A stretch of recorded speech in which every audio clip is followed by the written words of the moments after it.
አድማጮቼ ባለፈው ምሽት ክፍለ ጊዜ ጥናታችን እንደምታስታውሱት የካህናት አለቆችና ጻፎች ኢየሱስን ለመግደል ስለመመካከራቸው፣ የቢታንያ ማርያም በኢየሱስ ራስ ላይ ሽቶ ስለመቀባቷ የሚያወሳውን ክፍል በስፋት ስንመለከት ነበረ።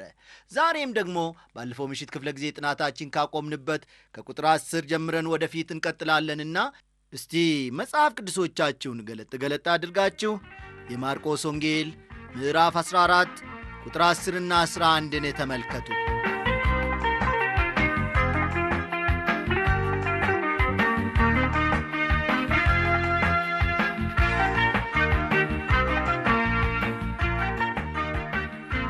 ከ12ቱም አንዱ የአስቆሮቱ ይሁዳ አሳልፎ ሊሰጠው ወደ ካህናት አለቆች ሄደ።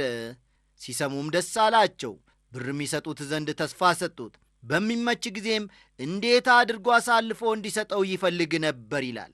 ተመልከቱ ወገኖቼ፣ ባለፈው ክፍለ ጊዜ አንዲት ሴት ወይም ማርያም ካደረገችው ደስ ከሚያሰኝ ድርጊት በመቀጠልና ከዚህም ብርሃን ቀጥሎ ይሁዳ ጌታችንን ኢየሱስ ክርስቶስን አሳልፎ ሊሰጥ ያደረገውን ዕቅድ ወደፊት እየተመለከትን እንሄዳለን ማለት ነው። ብርሃን ከሆነው ነገር ጨለማ ወደ ሆነው ነገር እየተራመድን ነው ማለት ነው። በዚህ ክፍል ይሁዳን ከጨለማ ሥራው ጋር እንመለከተዋለን። ይህንን ነው ጨለማ ያልኩት። ይህ ሰው አሁን ጌታ ኢየሱስን ለሞት አሳልፎ ሊሰጥ እየሸረበ ነው ያለው። ኢየሱስን አሳልፎ ለመስጠት ምክሩ ምቹ ጊዜ መጠበቅ ነበረበት። ጌታ ኢየሱስ ግን ሁኔታውን ሲለዋውጠው ይታያል። ኢየሱስ ይሁዳን የምታደርገውን ቶሎ ብለህ አድርግ ማለቱን በዮሐንስ ወንጌል ምዕራፍ 13 ቁጥር 27 ተጽፎ እናገኛለን። ይሁዳም ወደ ፈሪሳውያን ፈጥኖ ሄዶ አሁን መያዝ አለባችሁ፣ ምክንያቱም ዕቅዳችን ተሳክቷል። ምናልባት ከተማውን ሊለቅ ስለሚችል ሳይለቅ በፊት አግኙት ወይም ያዙት ሳይላቸው አይቀርም። እነርሱም በፍጥነት ወታደሮችን አዘጋጁ፣ ሊይዙትም ሄዱ። ወደ ማርቆስ ወንጌል እንመለስና ቀጥሎ የተጠቀሰውን ኢየሱስ ክርስቶስ ፋሲካ ማዘጋጀቱን እንመለከታለን። ፋሲካን በሚያርዱበት በቂጣ በዓል መጀመሪያ ቀን ደቀ መዛሙርቱ ፋሲካን ትበላ ዘንድ ወዴት ሄደን ልናሰናዳ ትወዳለህ አሉት የሚለውን ደግሞ በቁጥር 12 ላይ እንመለከታለን። ፋሲካ ካልቦካ ቂጣ ጋር መበላት አለበት። ልብ በሉ ወገኖቼ፣ ፋሲካ ካልቦካ ቂጣ ጋር መበላት አለበት። ያልቦካ ቂጣን መብላቱ ከፋሲካ ማግስት ጀምሮ ባሉት 7 ቀናት ይቀጥላል። ይህንም በተመለከተ ኦሪት ዘጸአት ምዕራፍ 12 ከቁጥር 14 እስከ 20 ያለውን ልብ ማለት ይቻላል። አንድ ጊዜ በፋሲካ በዓል ወቅት በእስራኤል አገር ነበርኩ ሲሉ ዕውቁ የመጽሐፍ ቅዱስ ምሁር ዶክተር መጊ አጫወቱን። በሃይፋ ከተማ በአንድ ትልቅ ሆቴል አርፌ ነበር ካሉ በኋላ ሲያጫውቱን ከዚያ ከፋሲካ በኋላ ለ7 ቀናት ያልቦካ እንጀራ እንበላ ነበረ። ወገኖቼ በእውነት ነግራችኋለሁ፣ ይህንን ቂጣ መብላቱ በጣም ሰለቸን። ሌላው ምግብ ጣፋጭ ነበር፣ ግን ቂጣውን መብላቱ አሰልቺ ነበር። አሰልቺ ይሁን እንጂ ፋሲካ እርሾ ያልገባበትን ቂጣ ከመብላት ጋር መከበር አለበት ሲሉ አጫወቱም። በዚህ ስፍራ ደቀ መዛሙርቱ በሙሴ ሕግ የተጻፈውን በመጠበቅ ረገድ በጣም ጠንቃቃዎች ነበሩ። የት ሄደው ፋሲካን መብላት እንዳለባቸው ለማወቅ ፈለጉ። የፋሲካውን ዝግጅት ወዲያው ማድረግ ነበረባቸው። ከጥቂት ሰዓታት በኋላ ግን ጌታ ኢየሱስ በራሱ የፋሲካን ትርጉም ሊፈጽም ነው ያለው። ይህንን ደግሞ ከቁጥር 13 እና 14 እንመለከታለን። ከደቀ መዛሙርቱ 2 ላከ፣ እንዲህም አላቸው፣ ወደ ከተማ ሂዱ፣ ማድጋ ውሃ የተሸከመ ሰውም ይገናኛቸዋል፣ ተከተሉት። የሚገባበትንም የቤቱን ጌታ መምህሩ ከደቀ መዛሙርቴ ጋር ፋሲካን የምበላበት የእንግዳ ቤት ወዴት ነው ይላል በሉ ሲላቸው እንመለከታለን። አሁንም ይህ ታሪክ የኢየሱስን ሰብአዊነት የሚያንጸባርቅ እንዲሆን አስባለሁ። በዚህን ጊዜ እርሱንም የሚወዱ ሰዎች እንደነበሩና ፋሲካንም ያዘጋጁለት እንደነበረ ከታሪኩ ልንረዳ እንችላለን። በሌላ በኩል ደግሞ ይህ ክፍል ጌታ ኢየሱስ ሁሉን የሚያውቅ አምላክ እንደሆነ ይገልጻል። በእርግጥ ይህ የቤቱ ባለዕዳ የሆነው ደግ ሰው ስሙ ያልተጠቀሰ የጌታ ኢየሱስ ተከታይ ሊሆን ይችላል። ይህ ሰው አስቀድሞ የእንግዳ ቤቱን ለኢየሱስ ይሰጥ እንደነበረ እንድንጠራጠር የሚያደርገን ምንም ምክንያት የለም። ይህ ሰው በሦስቱ ዓመታት የኢየሱስ ክርስቶስ አገልግሎት ጊዜ በአንድ ወቅት ወደ እርሱ እንደመጣና የእንግዳ ክፍሉንም እንደሰጠው ማሰብ አያዳግትም። እኔ እንደማስበው ይህ ሰው ለኢየሱስ ለፋሲካ ወደ ኢየሩሳሌም ስትመጣ ለአንተ ይህ ክፍል አለኝ፣ በሚገባም ተዘጋጅቶ ይጠብቃል ሳይለው አይቀርም። ይህ ሰው የፈጸመው አገልግሎት በጣም አስደናቂ እንደሆነ ልናገራችሁ ወዳለሁ ወገኖቼ። ለጌታ ኢየሱስ ልናደርግለት የሚገባን ብዙ ነገር አለ። ይህም ሰው ያደረገው ይህንን ነበረ። እኔና እናንተ በእውነት እላችኋለሁ በዚህች ምሽት ብቻ አይደለም፣ በሕይወት ዘመናችን በየዕለቱ በእያንዳንዷ ቀን ለጌታ ለኢየሱስ ክርስቶስ የምናደርገው በጎ ነገር መኖር መቻል አለበት። ቁጥር 15ና 16ን የተመልከቱ። ከአዲሱ የመጽሐፍ ቅዱስ መደበኛ ትርጉም አነባለሁ። እርሱም በሰገነቱ ላይ የተሰናዳና የተነጠፈ ሰፊ አዳራሽ ያሳያቸዋል። እዚያ አዘጋጁልን። ደቀ መዛሙርቱም ወጥተው ወደ ከተማይቱም ሄዱ። ማንኛውም ነገር ኢየሱስ እንዳላቸው ሆኖ አገኙት። ፋሲካውንም አሰናዱ ይላል። ጌታ ኢየሱስ ፋሲካን ያከበረው በተውሶ ክፍል እንደነበረ ከዚህ ክፍል መመልከት ይቻላል። በእርግጥ አስቀድሞ በነበረው ቀጠሮ መሠረት ክፍሉ ለኢየሱስ ክርስቶስ ሳይዘጋጅ አይቀርም። በሌላ በኩል ደግሞ የዝግጅቱ አዘጋጅ ወይም አስተናጋጅ የደቀ መዛሙርቱን እግር እንኳን ለማጠብ በዚያ ባለመኖሩ መወቀስ ያለበት አይመስለኝም። ምክንያቱም ይህ የግል ፋሲካ ነውና። ጌታ ኢየሱስ ከደቀ መዛሙርቴ ጋር ፋሲካን እበላለሁ ብሏል። ጌታ ኢየሱስና ደቀ መዛሙርቱ ብቻ መገኘት ያለባቸው የግል ፋሲካ ስለሆነ አስተናጋጅ ጣልቃ እንዲገባ ዘንድ አያስፈልገውም። ከዚህ የምንማረው ነገር ቢኖር ኢየሱስ እኛ ባለን ቀጠሮ ወይም ዕቅድ ማንም ጣልቃ እንዲገባብን መፍቀድ እንደሌለብን ነው። በእኔና በኢየሱስ ክርስቶስ መካከል ማንም ጣልቃ አይገባም። ወገኖቼ፣ በእናንተና በጌታችሁ በመድኃኒታችሁ በኢየሱስ ክርስቶስ መካከል ባለው ቀጠሮአችሁ ማንም ምንም እንዲገባ ኢየሱስ ክርስቶስ ፈጽሞ አይፈቅድም። እኛ ሁላችን የእሱ ነን።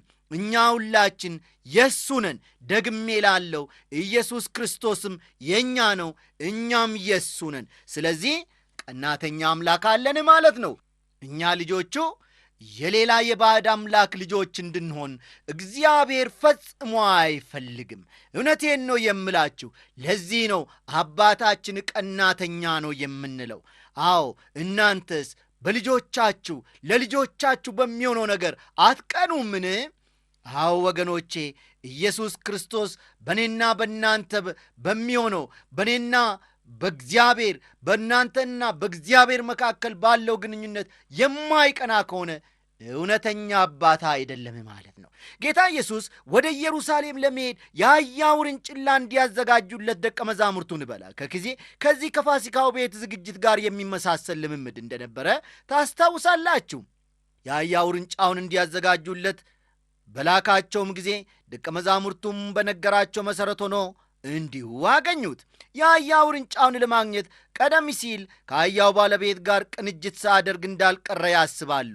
ጌታ ኢየሱስ በሚሄድባቸው ቦታዎች ለሚያስፈልገው ለአንዳንድ ነገሮች ቅድመ ዝግጅት እያደረገ እንደነበረ አስባለሁ። እንዲህ ይላል ቁጥር 17፣ በመሸም ጊዜ ከ12ቱ ጋር መጣ ይላል። ጌታ ኢየሱስ በምሽት እንደመጣ አስታውሱ። ፋሲካው የሚጀመረው ፀሐይ ስትጠልቅ ነው። እርሱም ከደቀ መዛሙርቱ ጋር ፋሲካውን ወደሚያከብሩት የመጣው ጠላቶቹ እንዳያገኙት ጨለምለም ባለ ጊዜ እንደሆነ አስባለሁ። እርሱ እስከሚዘጋጅ ድረስ አግኝተው እጃቸውን እንዲጭኑበት አልፈቀደም። የተወሰነው ጊዜ ሲደርስ እርሱ ራሱን ለእነርሱ አሳልፎ ይሰጣል፣ እነርሱም ይሰቅሉታል። ይህ የሚሆነው በእነርሱ የጊዜ ሰሌዳ ሳይሆን በራሱ የጊዜ ሰሌዳ ነው። ይህ በጣም የሚያስገርም ነው። ጌታ ኢየሱስ ፋሲካን ይፋ ባልሆነ መንገድ ከደቀ መዛሙርቱ ጋር በነጻነት መብላቱ ደስ የሚያሰኝ ሁኔታ ነው።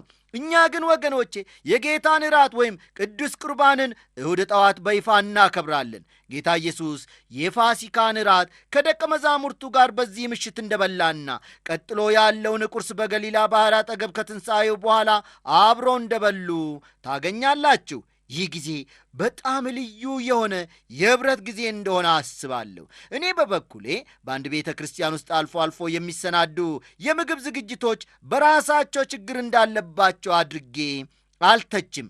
በመሠረቱ በጣም ጥሩ የሆነ ዓላማ እንዳላቸው አስባለሁ። ነገር ግን ዛሬ የሚዘጋጁ የምግብ ዝግጅቶች ዓላማቸውን ሲስቱ ይታያሉ።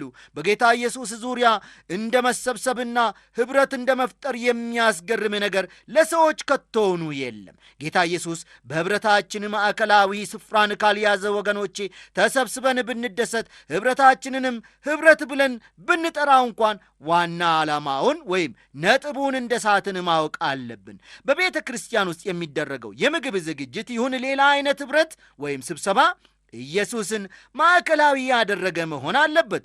የፋሲካ በዓል ትልቁም ዓላማ ይህ ነበረ። ቁጥር 18ና 19ን ተመልከቱ። ተቀምጠውም ሲበሉ ኢየሱስ እውነት እላችኋለሁ ከእናንተ አንዱ እርሱም ከእኔ ጋር የሚበላው አሳልፎ ይሰጠኛል አለ።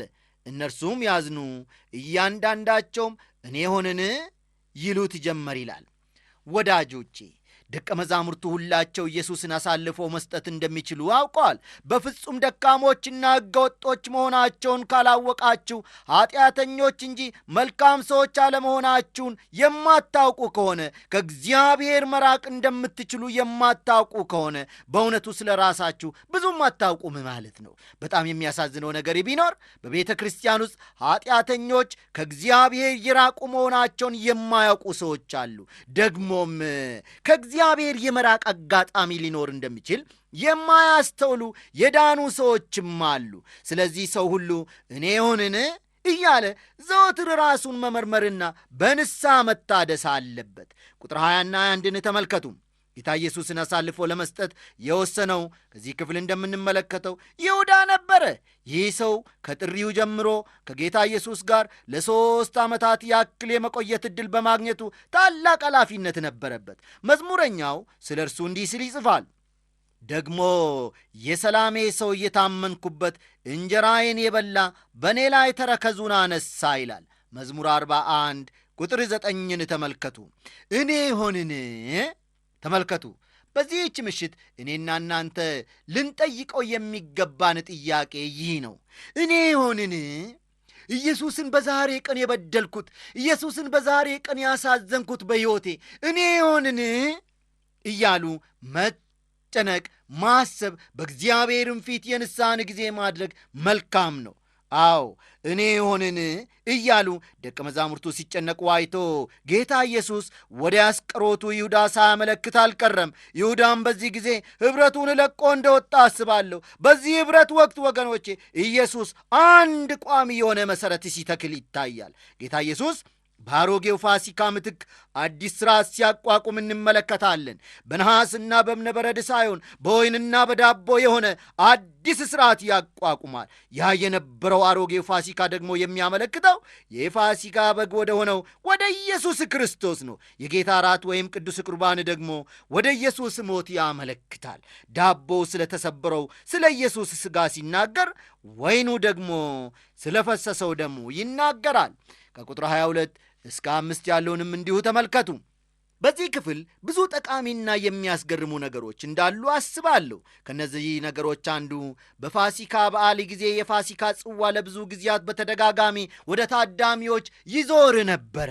በዚህ ጊዜ በመዝሙረ ዳዊት ውስጥ ካሉት ከታወቁ የሃሌሉያ መዝሙሮች አንዱ ይዘመራል። በዚህ ጊዜ ጌታ ኢየሱስ በጣም ጠቃሚ የሆነውን የቅዱስ ቁርባን ሥርዓት መሠረተው። ይህ ቅዱስ ቁርባን ጌታ ኢየሱስ የዛሬ 2000 ዓመት ገደማ ለእኛ ያደረገውን ያሳይናል። ዛሬም ቢሆን ወገኖቼ በቅዱስ ቁርባን አማካይነት ጌታ ኢየሱስ ያደረገልንን የሞቱንና የትንሣኤውን በረከቶች እንቀበላለን። ሃሌሉያ! በቅዱስ ቁርባን አማካይነት ብዙ በረከቶች ወደ እኔና ወደ እናንተ ይደርሳሉ። የብሉይ ኪዳን ፋሲካው ስለ አዲሱ ፋሲካ ስለ መምጣት ይናገር ነበረ። በሕዝቅኤል መጽሐፍ እንደምንመለከተው ከሆነ በሺህ ዓመት መንግሥት ይህ የፋሲካ ሥርዓት በአዲስ መልኩ ይመለሳል። ጌታ ኢየሱስ ዳግም ሲመጣ የእርሱ ከሆኑት ጋር ቅዱስ ሥርዓትን ያደርጋል። ደስ የሚል ነገር ነው ወገኖቼ። የቅዱስ ቁርባንን ሥርዓት አቅልለን ባንመለከተው መልካም ነው።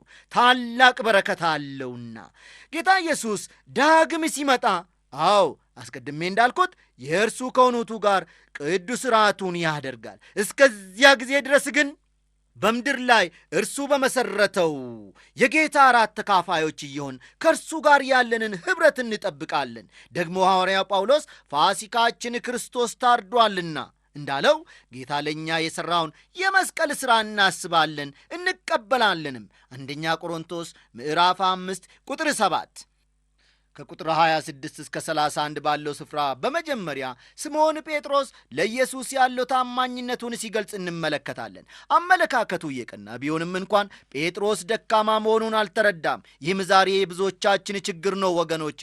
የራሳችንን ድካም አናውቅም። እኔ በግሌ እንደማምነው ከሆነ በስነ ልቦና ጥናት ስለ ራስ ድካም ማወቅ አይቻልም። ራሳችሁን ልታዩበት የምትችሉበት ብቸኛው ቦታ የእግዚአብሔር ቃል እንደሆነ አስባለሁ። እርሱም ያለን ብቸኛ መስተዋት ነው። በቃ እስኪ በአንድ ክርስቲያን ወይም ደግሞ የክርስቲያን ድርጅት መጽሔት ያገኘሁትን አንድ ጽሑፍ ልጥቀስላችሁ። ጽሑፉም የሚናገረው ችግሯን ይዛ ወደ ቤተ ክርስቲያን ቄስ ስለሄደችው ክርስቲያን ልጃገረድ ነው።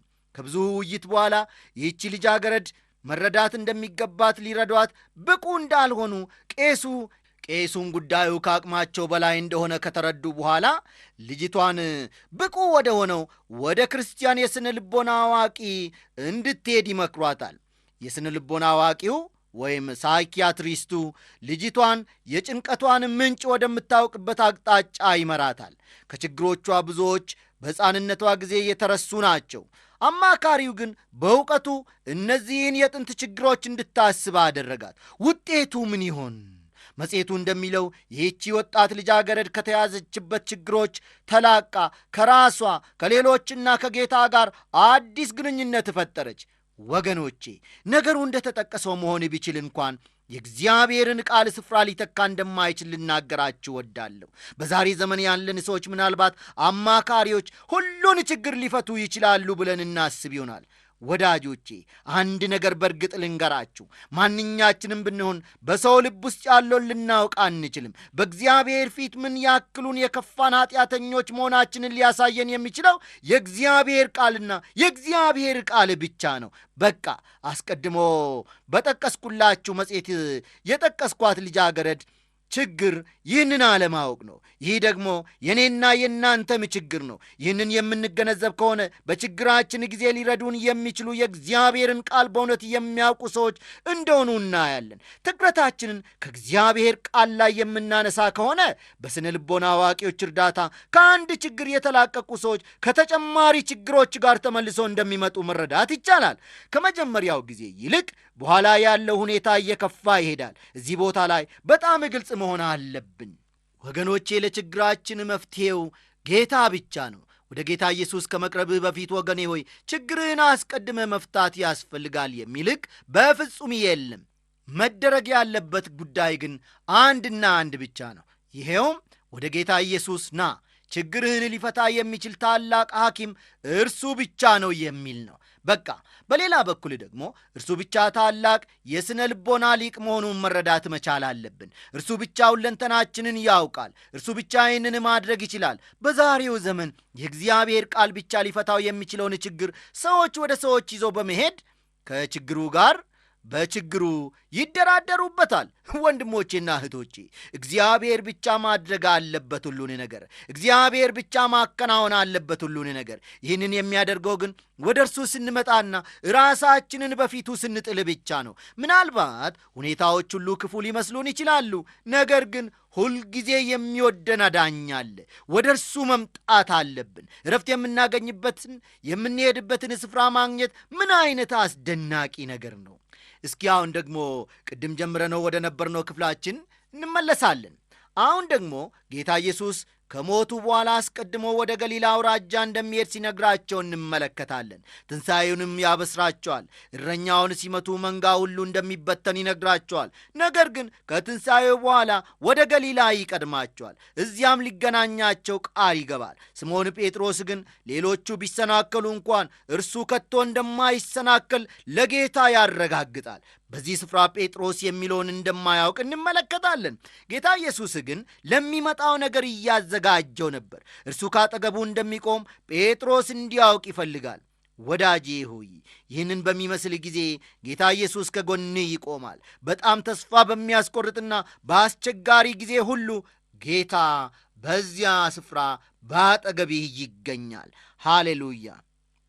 ወገኖቼ ወደፊት ታሪኩን እያነበብን ስንሄድ ጌታ ኢየሱስ ገና በፍርድ ወንበር ፊት እየተጠየቀና ፈተና እየደረሰበት እያለ በሌላ ገጹ ደግሞ ስምዖን ጴጥሮስ በታላቅ ፈተና ውስጥ ሆኖ እናገኘዋለን። በተለይ ቁጥር 66 እስከ 70 ያለውን ብትመለከቱ ይህንን ታገኛላችሁ።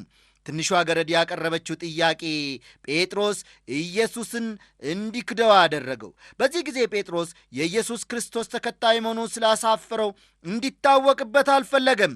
እኛስ በዚህ አይነት ሁኔታ የተገኘንበት ጊዜ ይኖር ይሆንን? በኢየሱስ ያፈርንበት ጊዜ ይኖርንን? መጽሐፍ ቅዱሳችንን ይዘን እንዳንሄድ በከተማ ውስጥ ያፈርንበት ጊዜ ይኖርን? ወገኖቼ በኢየሱስ ክርስቶስ ያፈርንበት ጊዜ ስንት ጊዜ ይሆን? እንዲህ ካደረግን ለጴጥሮስ ምሕረትን ያበዛለት ጌታ እኛንም ይቅር ይበለን። በሦስተኛው ጊዜ ጥያቄ ጴጥሮስ ብዙ መለፍለፍ መጀመሩ በችግር ውስጥ ስለጣለው ድካሙ የተገለጠ ሆኖ እናገኛለን። ከቁጥር 71 እስከ 72 ያለውን ተመልከቱ። ይህ ሰውዬ በእውነት ድካሙን አልተረዳም። እንዲህ ይላል ቃሉ። እርሱ ግን ይህን የምትሉትን ሰው አላውቀውም ብሎ ይራገምና ይምል ጀመረ። ወዲያውም ዶሮ ሁለተኛ ጮኸ። ጴጥሮስንም ኢየሱስ ዶሮ 2 ጊዜ ሳይጮህ 3 ጊዜ ትክደኛለህ ያለው ቃል ትዝ አለው። ነገሩንም አስቦ አለቀሰ ይላል። ስምዖን ጴጥሮስ ኢየሱስን ይወደው ነበረ። ከቅን ልቡ ተነሳስቶ ነበር ላለመካድ ቃል የገባለት። ግን ራሱን አያውቅም። በሥጋው መልካም ነገር እንደሌለ ወደ መረዳት ደረጃ አልደረሰም ነበርና። ቢሆንም ጴጥሮስ ኃጢአቱን ሊናዘዝ በቅቷል። እውነተኛ ክርስቲያን በፈተና ሊወድቅ ይችላል። ነገር ግን ወገኖቼ በፍጹም ንስሐ ወደ መንገዱ ደግሞ ይመለሳል። ጴጥሮስ በተሰበረ ልብ በእንባ ኃጢአቱን ተናዞ ተመለሰ። በመጨረሻም እንዲህ ሲል ጽፏል። ይህም ርስት በመጨረሻው ዘመን ይገለጥ ዘንድ ለተዘጋጀ መዳን በእምነት በእግዚአብሔር ኃይል ለተጠበቃችሁ ለእናንተ በሰማይ ቀርቶላችኋል ይላል። አንደኛ ጴጥሮስ ምዕራፍ 1 ቁጥር 5 ይመለከቷል። ጌታ ኢየሱስ እንደጠበቀው ጴጥሮስ በኋላ አስተውሏል። ይህ ምዕራፍ ወገኖቼ ጌታ ኢየሱስ በጠላቶቹ እጅ እንዳለ በመተረክ ታሪኩን ይዘጋል። የእሱ የሆኑት ትተውት ተበታትነዋል። አንዱ አሳልፎ ሰጥቶታል፣ ሌላኛው ደግሞ ክዶታል። ምን አይነት የጨለማና የኀጢአት ሌሊት ነው! የዚህ ምዕራፍ ጥናት በዚህ ያበቃና ምዕራፍ 15 ደግሞ ታሪኩ ቀጥሎ እናገኛለን። እግዚአብሔር ዛሬም ቢሆን ለእርሱ ታማኞች እንድንሆን ልባችንን በጽናቱ ይምላው።